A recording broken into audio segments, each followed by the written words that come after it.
یہ بات ہے اس وقت کی۔ سنا تم نے اللہ کے نبی کتنے پریشان ہیں، کیا تمہیں خوشی نہیں ہوئی؟ آج میں بہت خوش ہوں، محمد کے رب نے اسے چھوڑ دیا جس نے مکہ کی فضاؤں کو بوجھل کر دیا تھا۔ یہ بات ہے اس جلن کی جو دشمنوں کے طعنوں سے نبی صلی اللہ علیہ وسلم کے سینے میں پیدا ہو رہی تھی، اور یہ بات ہے اس انتظار کی جو ختم ہونے کا نام نہیں لے رہا تھا۔ یہ بات ہے اس نبی اکرم صلی اللہ علیہ وسلم کی جن کے دل میں یہ بے چینی تھی، کیا میرا رب مجھ سے ناراض ہو گیا ہے؟ سوچ کر دیکھو اس درد کو جب نبی صلی اللہ علیہ وسلم کو دیا جا رہا تھا۔ دیکھو محمد کے رب نے کس قدر اسے چھوڑ دیا۔ وہ ہستی جو ہر پل اللہ کی آواز سننے کی عادی تھی، اچانک سب کچھ خاموش ہو گیا۔ ایک دن گزرا، کوئی آواز نہیں۔ 2 دن گزرے، حضرت جبرائیل علیہ السلام نہیں آئے۔ ہفتے گزر گئے، آسمان سے کوئی پیغام نہیں اترا۔ لوگ طعنے مار رہے ہیں اور دل میں بار بار یہی سوال اٹھ رہے ہیں، کیا واقعی میرا رب مجھ سے ناراض ہو گیا ہے؟ کیا میں نے کوئی غلطی کر دی ہے؟ کیا وہ ذات اب مجھ سے بات نہیں کرے گی جس کے بنا میرا دل نہیں لگتا؟ یہ خاموشی کسی سزا سے کم نہیں تھی، لیکن پھر جب مایوسی اپنے عروج پر تھی، جب اندھیرا سب سے گہرا تھا، تب آسمان کا سینہ پھٹا اور رحمت کی وہ روشنی اتری جس نے قیامت تک کے لیے ٹوٹے ہوئے دلوں کا علاج کر دیا۔ یہ کہانی ہے سورۃ الضحیٰ کی۔ بسم اللہ الرحمن الرحیم والضحیٰ۔ سورۃ الضحیٰ کی گہرائی کو سمجھنے سے پہلے ہمیں اس وقت کے حالات کو سمجھنا ہوگا جب یہ نازل ہوئی۔ اس دور کو فطرت الوحی یعنی وحی کا کچھ وقت کے لیے رک جانا کہا جاتا ہے، لیکن صحیح بخاری حدیث نمبر 4950 میں اور صحیح مسلم حدیث نمبر 1797 میں حضرت سفیان رضی اللہ عنہ فرماتے ہیں کہ نبی صلی اللہ علیہ وسلم بیمار ہوئے اور 2 یا 3 راتوں تک تہجد کے لیے نہ اٹھ سکے، لیکن اس موقع پر مکہ کے دشمن، خاص طور پر ابو لہب کی بیوی جمیل جو کانٹوں کا ہار پہنتی تھی، وہ آئی اور بدتمیزی سے طنز کرتے ہوئے بولی، اے محمد، مجھے لگتا ہے کہ تمہارے شیطان نے تمہیں چھوڑ دیا ہے، کیونکہ 2-3 دن سے میں اسے تمہارے پاس آتے نہیں دیکھ رہی۔ مجھے بتاؤ محمد، تمہارا رب تمہیں کیوں چھوڑا؟ لیکن پہلے ہی آپ صلی اللہ علیہ وسلم بہت زیادہ پریشان تھے کہ اللہ کا پیغام کیوں نہیں آ رہا ہے، اور اوپر سے دشمن یہ کہہ رہے ہیں، محمد، کیا تمہارا رب نے تمہیں گڈ بائے کہہ دیا ہے؟ اب کیا کرو گے؟ لیکن آپ صلی اللہ علیہ وسلم شدید غم اور کنفیوز میں تھے، اور پھر خاموشی اور طعنے کے شور کو چیرتے ہوئے اللہ نے جبرائیل علیہ السلام کو بھیجا، لیکن اس بار الفاظ عام نہیں تھے، اس بار انداز حکم والا نہیں تھا، اس بار اللہ نے ڈائریکٹ اپنے محبوب کو دلاسا دیا۔ ایک ایسا محبت نامہ لیٹر بھیجا جس نے ساری پریشانی دھو ڈالی۔ اللہ نے اپنے نبی صلی اللہ علیہ وسلم کا پریشانی کیسے دور کیا؟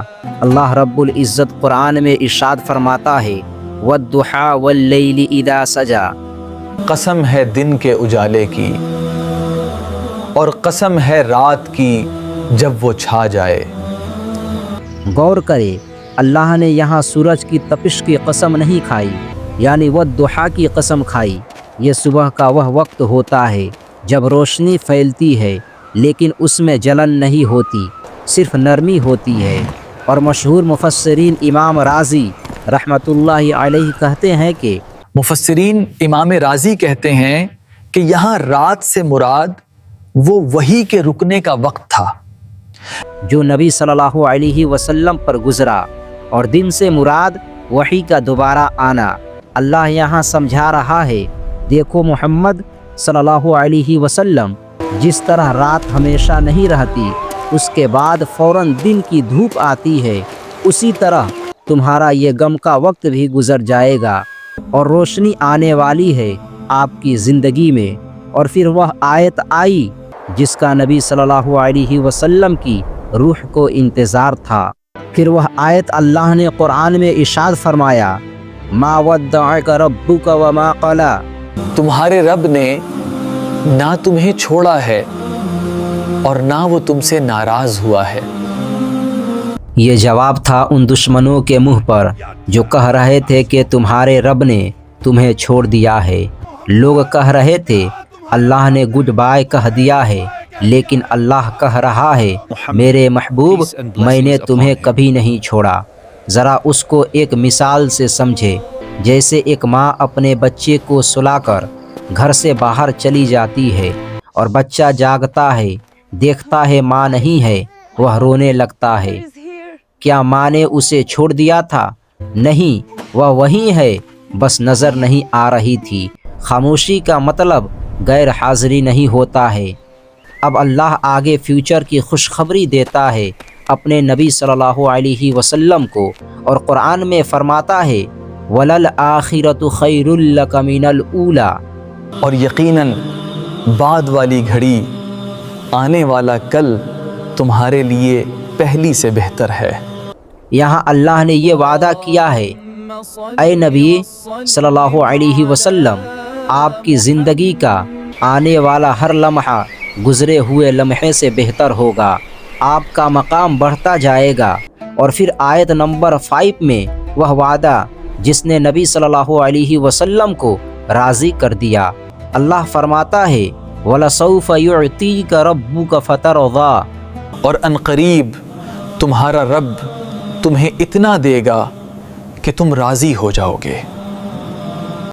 यहाँ अल्लाह ने ये नहीं कहा कि मैं तुम्हें इतना दूंगा कि तुम खुश हो जाओगे, बल्कि अल्लाह ने कहा राज़ी हो जाओगे। खुशी आरज़ी होती है जो कुछ दिनों में ख़त्म हो जाती है।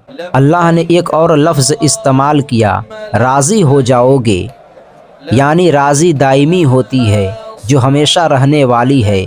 इसी आयत की तफसीर में बाज़ मुफस्सिरीन कहते हैं कि नबी सल्लल्लाहु अलैहि वसल्लम की खुशी उसमें है कि उनका एक भी उम्मती जहन्नम में ना हो। ये वादा है शफाअत का। लेकिन जब हम डिप्रेशन में होते हैं तो हमें लगता है कि अब कुछ ठीक नहीं होगा, और अल्लाह अपने नबी सल्लल्लाहु अलैहि वसल्लम के माजी के 3 वाक़यात याद दिलाता है ताकि मुस्तक़बिल पर यकीन आए। और कुरान में अल्लाह फरमाता है, अलम यजिदका यतीमन फ़आवा, क्या उसने तुम्हें यतीम नहीं पाया और फिर रहने की जगह दिया। ज़रा सोचिए, नबी सल्लल्लाहु अलैहि वसल्लम पैदाइश से पहले वालिद और 6 साल की उम्र में वालिदा को खो चुके थे, लेकिन अल्लाह ने उन्हें तन्हा नहीं होने दिया। दादा अब्दुल मुत्तलिब और चाचा अबू तालिब के ज़रिए बेहतरीन परवरिश करवाई। अल्लाह रब्बुल इज़्ज़त कुरान मजीद में इरशाद फरमाता है, ववजदका ज़ाल्लन फ़हदा, और तुम्हें रास्ते से नावाकिफ पाया तो रास्ता दिखाया। यानी आप सच की तलाश में थे, अल्लाह ने नबूवत और कुरान का रास्ता दिया। फिर अल्लाह कुरान में फरमाता है, ववजदका आइलन फ़अगना, और तुम्हें तंग दस्त पाया तो गनी कर दिया। और तुम्हें तंग दस्त पाया तो गनी कर दिया। और अल्लाह का जवाब बिल्कुल सादा है, ऐ मोहम्मद सल्लल्लाहु अलैहि वसल्लम, जब मैंने तुम्हें तब नहीं छोड़ा था जब तुम यतीम थे, कमज़ोर थे, अकेले थे, तो अब क्यों छोड़ूंगा जब तुम मेरे महबूब नबी हो। और ये हमारे लिए भी मैसेज है, जब मुस्तक़बिल से डर लगे तो अपने माजी को देखो। अल्लाह ने तुम्हें पिछली मुश्किलात से कैसे निकाला था, वह फिर निकाल लेगा। सूरह के आखिर में अल्लाह ने 3 हुक्म दिया, यानी गम से निकलने का रास्ता। अगर आप डिप्रेशन में हैं तो ये 3 काम ज़रूर करें। पहला, फ़अम्मल यतीम फ़ला तक़हर, तुम यतीम पर सख्ती ना करो। निकल जाओ मेरी बस्ती से, कभी मत दिखना यहाँ पर। दूसरा, व अम्मस साइल फ़ला तनहर, और मांगने वालों को मत भगाओ। क्या लेने आए हो? जाओ, मेरे पास कुछ नहीं है। और तीसरा, व अम्मा बिनिअमति रब्बिका फ़हद्दिस, और अपने रब की नेमतों का खूब चर्चा किया करो। या अल्लाह, तेरा लाख लाख शुक्र है, तूने मेरी परेशानी दूर कर दी। नफ्सियात भी यही कहती है कि जब आप उदास हों तो दूसरों की मदद करें और शुक्र अदा करें, उससे आपका गम भी हल्का होता है।